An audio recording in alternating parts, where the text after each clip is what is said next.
오늘 말씀은 빌립보서 4장 4절에서 7절의 말씀 같이 읽도록 하겠습니다. 주 안에서 항상 기뻐하라. 내가 다시 말하노니 기뻐하라. 너희 관용을 모든 사람에게 알게 하라.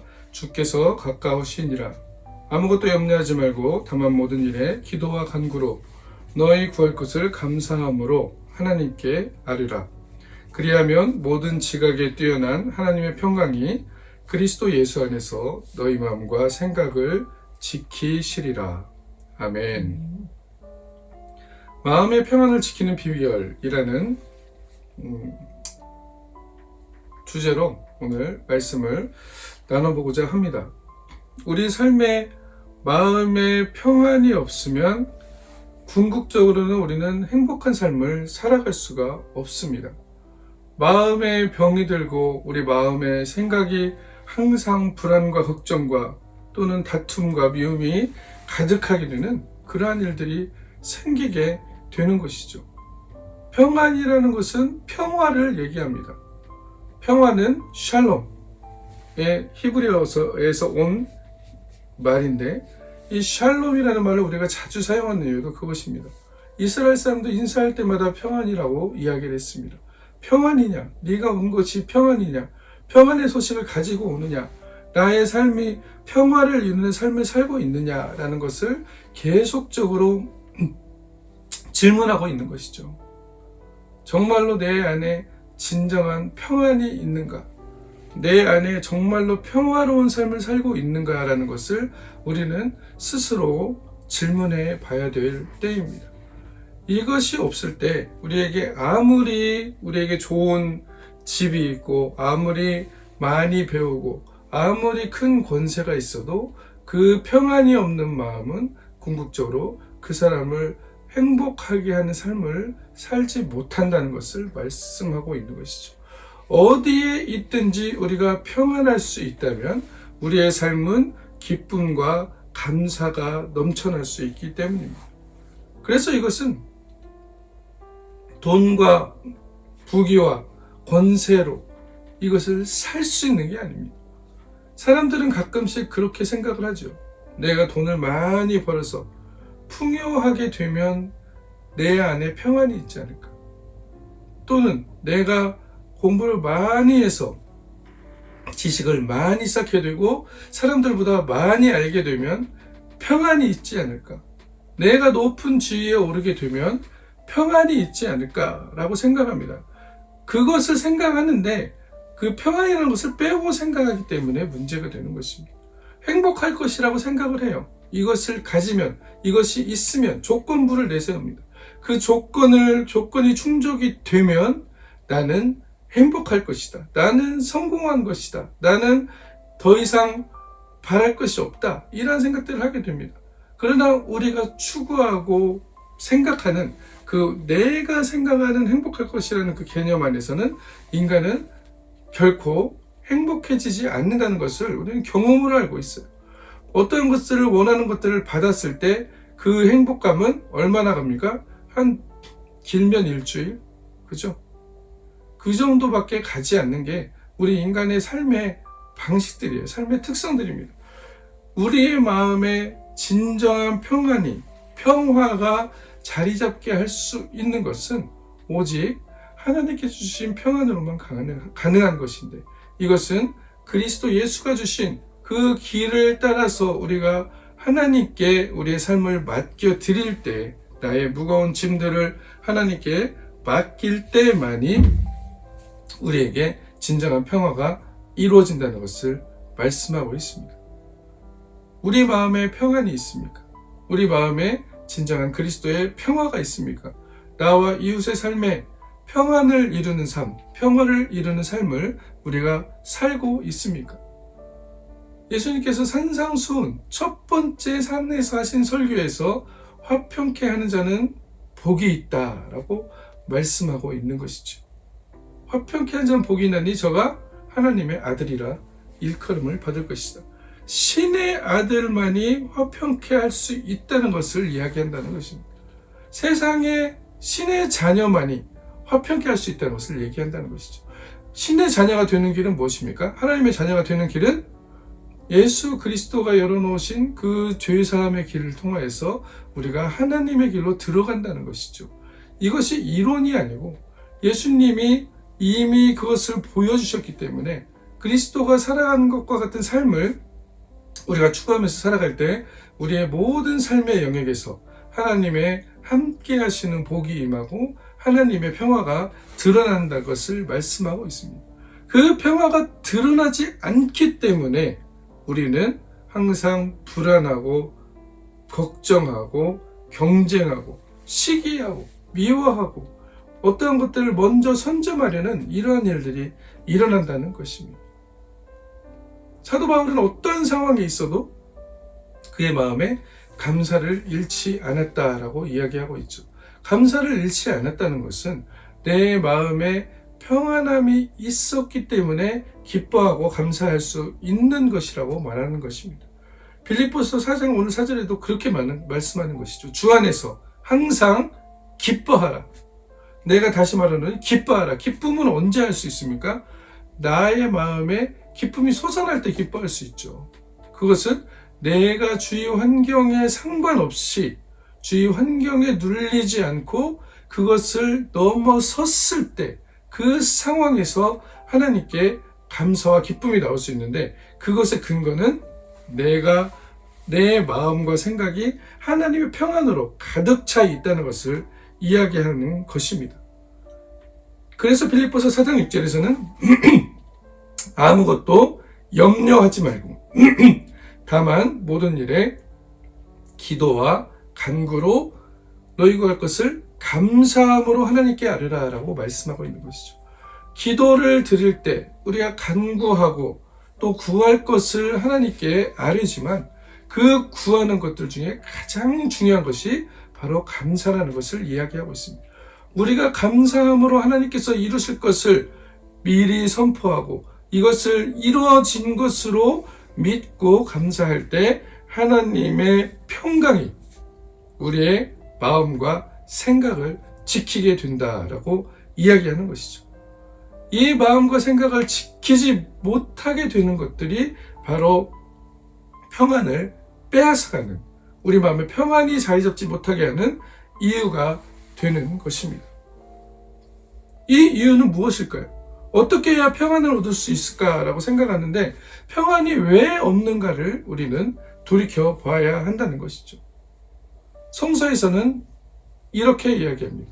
악인의 마음에는 평안이 없다.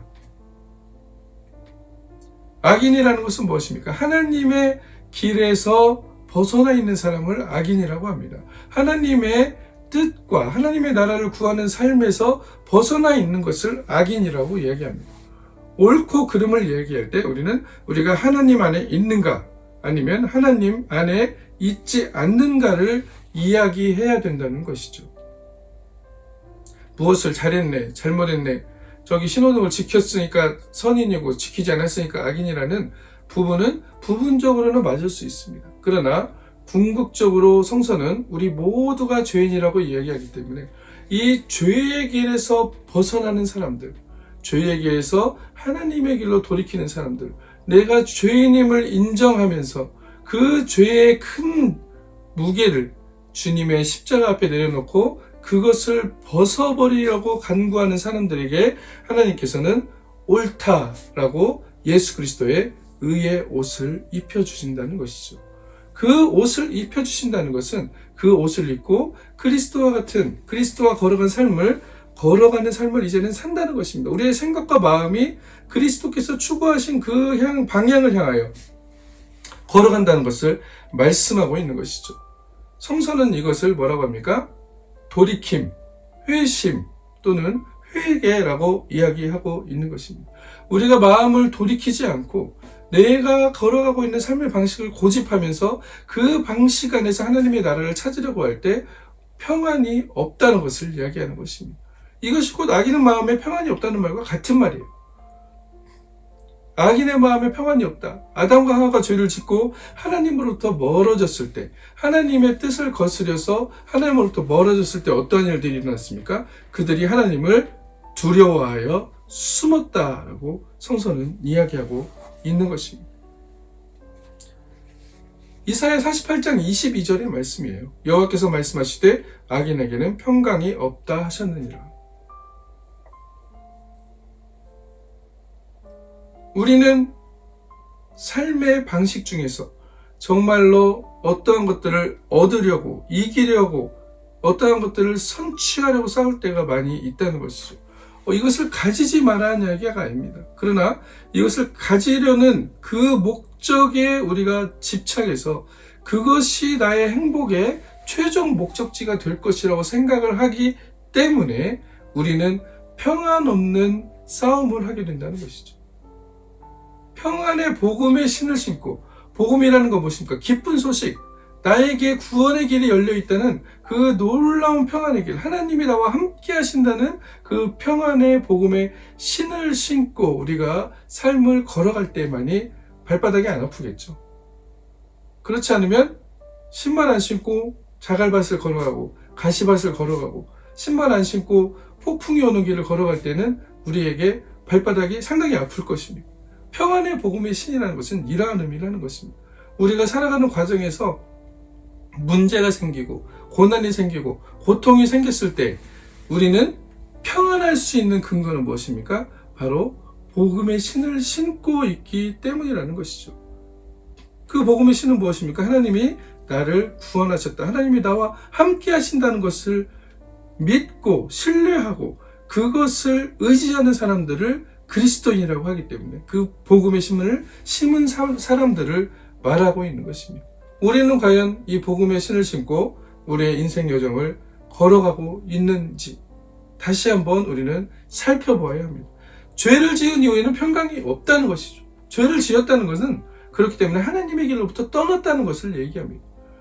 내가 하나님의 길로부터 떠나 있을 때 평강이 없다. 그럼 평강이 없다면 그것은 하나님의 성령이, 하나님의 마음에, 하나님이 나의 마음과 생각을 주관하지 않고 있다는 것과도 같은 마음입니다.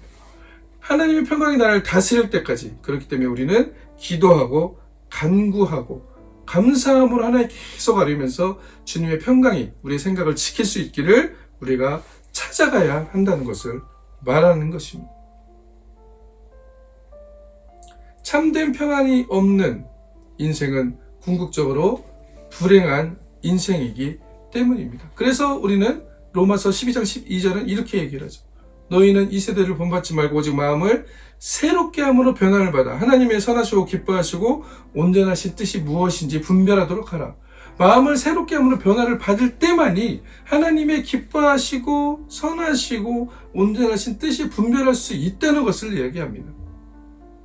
우리 마음이 변화가 되지 않았는데 지금 conform, 이 세상의 방식에 포밍하는 거예요. 그때로 맞춰서 살아갈 때에는 평강이 없다는 것을 이야기하는 것입니다. 그 마음을 변화시켜서, 돌이켜서, 회개해서, 회심하여서 이것을 트랜스포메이션, 다른 쪽에 포밍할 때, 하나님에게 포밍할 때 우리는 하나님의 선하신 뜻이 보이는 것이고 하나님의 기뻐하시는 뜻이 보이는 것이고 이것을 분별할 수 있는 능력이 생겨난다는 것을 말씀하고 있습니다.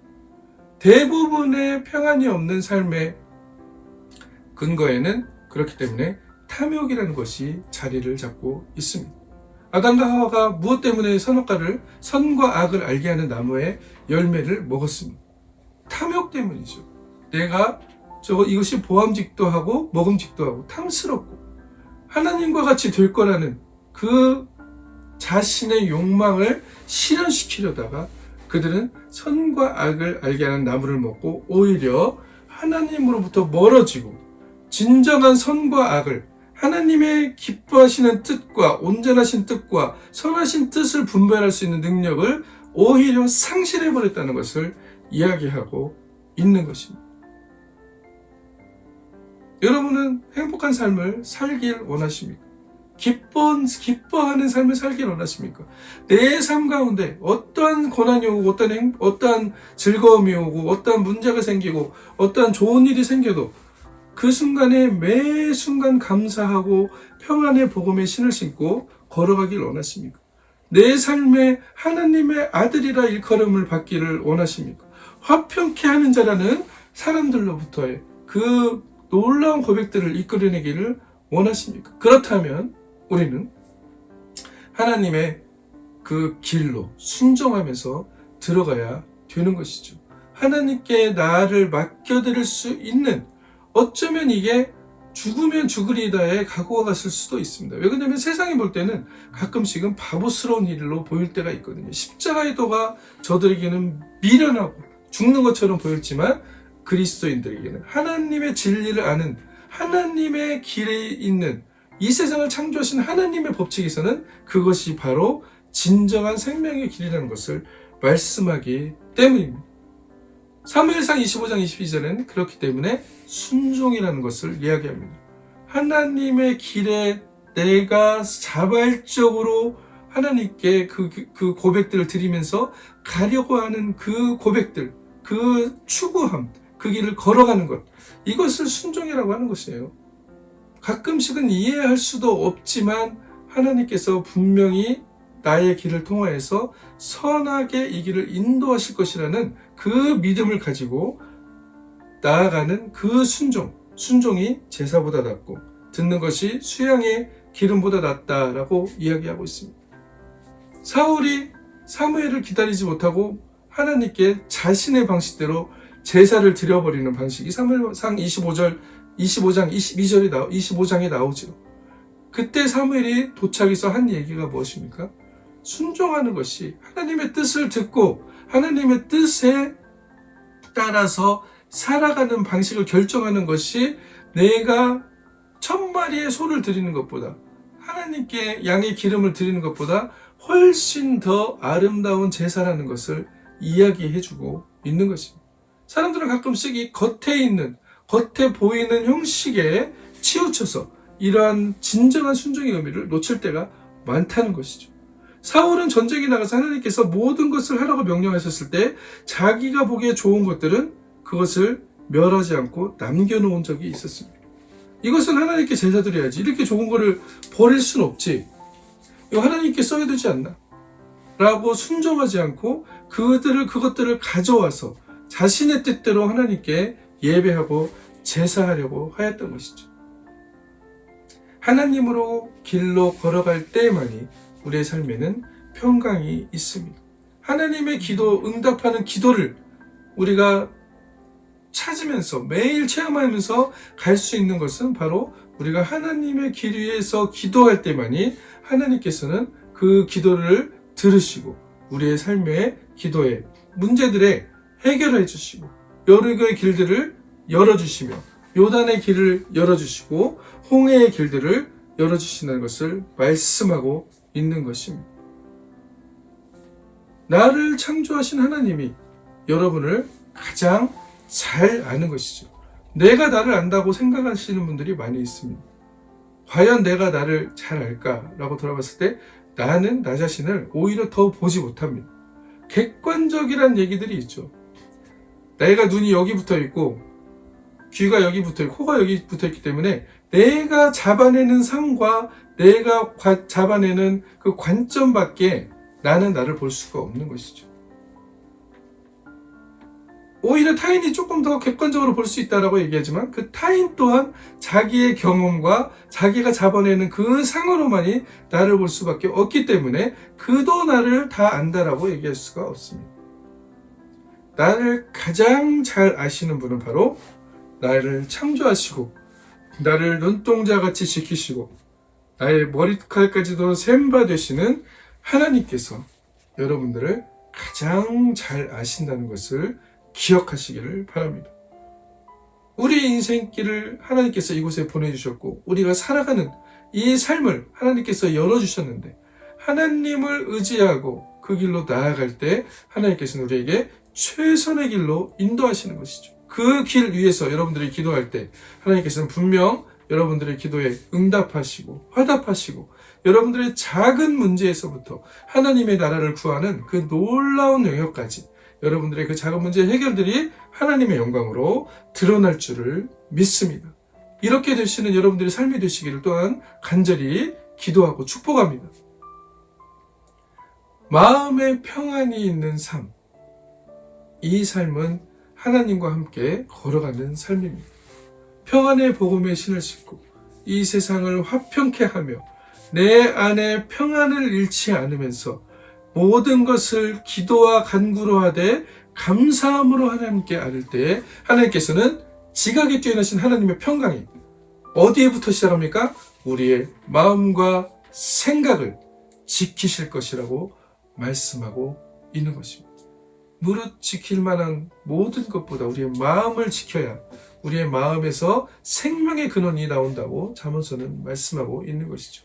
이 생명의 근원에 붙들려서 하나님의 평안에 붙들려서 오늘의 삶을 살아가시고 이것이 우리의 삶의 현실에서 하나님이 너와 함께 하시는구나, 하나님의 기적이 너와 함께 하시는구나, 하나님이 너와 함께 하셔서 너의 삶이 그렇게 놀라운 하나님의 사건들이 일어나는구나라는 이 기적들과 놀라운 문제들의 해결들과 우리의 여리고 성들이 무너지는 그런 놀라운 역사들을 기록하시고 또 체험하시고 또 이뤄내시는 우리가 되기를 주님의 이름으로 간절히 축원합니다.